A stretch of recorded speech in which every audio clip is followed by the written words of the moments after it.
সন্ধে ৬ ঘটিকায় শুরু হচ্ছে নৃত্য প্রতিযোগিতা। আমরা আগে থেকেই বলে রেখেছিলাম নৃত্য প্রতিযোগিতায় আমরা ১২ জনের বেশি নেব না, তাই তাড়াতাড়ি আপনারা এসে নাম লিখে যান। আর মাত্র ১২ জনের নাম লেখানো বাকি। এই নৃত্য প্রতিযোগিতায় আমরা জাজ হিসাবে পেয়ে গেছি এমন একজন স্বনামধন্য ডান্সারকে, যিনি গোল্ড মেডেলিস্ট নাগিন ডান্সে। তার আগে বিকেল ৪টে থেকে শুরু হচ্ছে আবৃত্তি প্রতিযোগিতা। আবৃত্তি হবে রোদ্দুর রায় রচিত চাঁদ উঠেছিল গগনে। আর এই আবৃত্তি প্রতিযোগিতায় আমরা বিচারক হিসেবে পেয়ে গেছি স্বনামধন্য আবৃত্তিকার ভাটু মহাশয়কে, যিনি যেখানেই আবৃত্তি করতে যান মার না খেয়ে ফেরেন না। দর্শকদের উদ্দেশ্যে জানানো যাচ্ছে যে সন্ধ্যের সময় কৃতি ছাত্রদের হাতে যে বই তুলে দেওয়ার যে অনুষ্ঠানটা ছিল ওটা ক্যান্সেল হয়ে গেছে, কেননা আমাদের পাড়ার সব থেকে কৃতি ছাত্র এবারে ফেল করে গেছে। গতকাল যেমন খুশি তেমন সাজো প্রতিযোগিতায় প্রথম স্থান অধিকার করেছেন আমার বন্ধু কৌশিক মন্ডল, উনি মানুষ সেজেছিলেন। দ্বিতীয় স্থান অধিকার করেন গৌরাঙ্গ কপাট, উনি জোকার সেজেছিলেন। পরে জানা যায় উনি কিছুই সাজেননি। তৃতীয় স্থান অধিকার করেন প্রতাপ মন্ডল, উনি বিচারক সেজেছিলেন। আসল বিচারক ছিল না।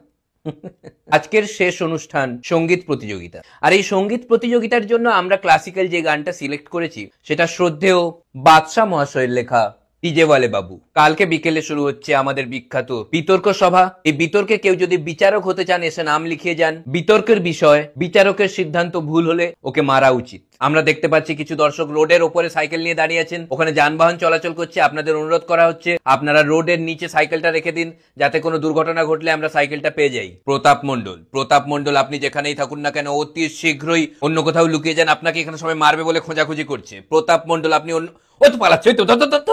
দর্শকদের উদ্দেশ্যে ভদ্রভাবে জানানো হচ্ছে যে আপনারা আস্তে আস্তে প্রবেশ করুন, কেউ ঠেলাঠেলি করবেন না। ঠেলাঠেলি করলে কিন্তু আমরা কেলাকেলি শুরু করে দেবো। ওই ঠেলছে, ধর মার কালা। ক্লাবের কর্মীদের উদ্দেশ্যে জানানো যাচ্ছে যে ক্লাবের পাশের মাঠে কিছু যুবক বসে মদ্যপান করছে, ওদেরকে তাড়াতাড়ি আটকানো হোক, না তো ওরা সব শেষ করে দেবে। কর্মীদের উদ্দেশ্যে জানানো যাচ্ছে, কর্মীরা কোথায়? ওরাও মাঠে? আরে চল, কি আমরা চল।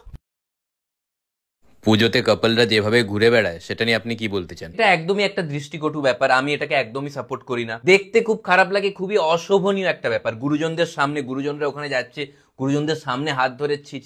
মানে এই জিনিসগুলো একদমই ভুল, আমি এটাকে একদমই সাপোর্ট করি না, আর আমি এরকম করি। আপনি গার্লফ্রেন্ডের সাথে বাইরে ঘোরেন না? না, আমার এটা ভেতর থেকে অনেক আগে থেকেই বিশ্বাস ছিল যে যে নেই তার সাথে আমি ঘুরবো না, এটা আমার একটা বিশ্বাস। আর এবারে পুজোর আগে আমি গার্লফ্রেন্ডকে বলেও রেখেছি যে কিছু মনে করো না, আমি তোমার সাথে ঘুরতে পারবো না যতক্ষণ না তুমি আমার গার্লফ্রেন্ড হচ্ছ। তো গার্লফ্রেন্ড কি বললো? ও রাগারাগি করছে যে ও বলছে যে আপনি কে, আপনাকে তো চিনি না। আমাকে আবার বলতে হলো আরে মনে নেই একবার প্রপোজ করেছিলাম, এরকম আর কি। আপনি কিভাবে পুজো কাটান? দেখুন, পুজো কাটানো মানে সবাইকে সমানভাবে সময় দেওয়া। এমন তো নয় আমরা শুধু গার্লফ্রেন্ডের সঙ্গে ঘুরছি, ওরকম তো নয়। আমরা ওরকম ছেলে নয়, সবাইকে সমানভাবে সময় দিই। আমি ভাগ করে নিই সময়টাকে, মানে ষষ্ঠী সপ্তমী আমি বন্ধুদের সাথে সময় কাটাই, অষ্টমী নবমী বন্ধুরা আমার সাথে সময় কাটায়, দশমী আমরা বন্ধুরা একসাথে মিলে একে অপরের সাথে সময় কাটাই, এই আর কি। তাহলে ওরা